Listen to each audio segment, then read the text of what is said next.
The people walking in darkness have seen a great light.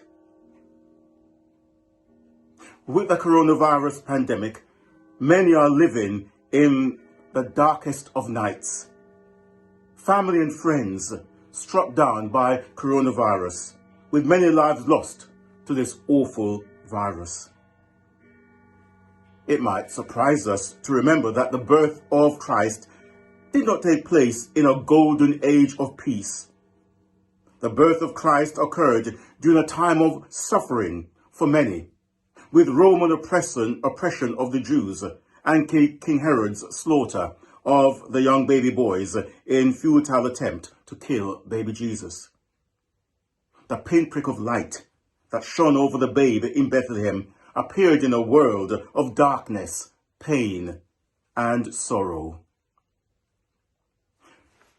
In November each year, we remember those who gave their lives in war for the cause of peace. Their heart's desire was that we would live in freedom.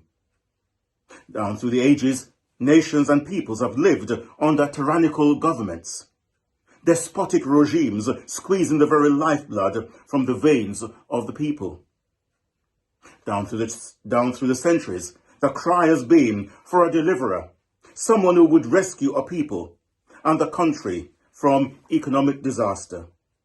It's a cry for freedom. A cry for freedom. Today, in the midst of a pandemic, the light of Christ shines into a darkened world that has forgotten or rejected God. A world that believed that man has come of age and was now master of his own destiny. We did not realize the absurdity of such a mindset. We are living in the darkest of days. The whole world walking in darkness. Coronavirus has impacted all our lives.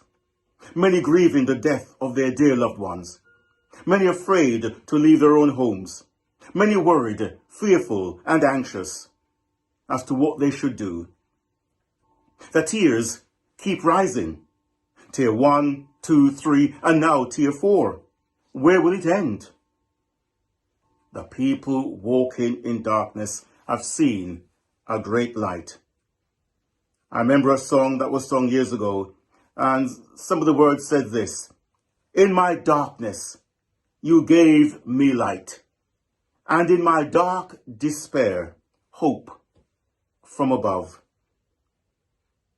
The American painter Edward Hopper has a painting of light shining through the window into a darkened room, which he painted in 1963.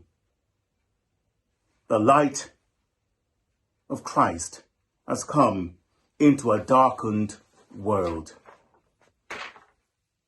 In our lives, we experience hope and despair, light and darkness.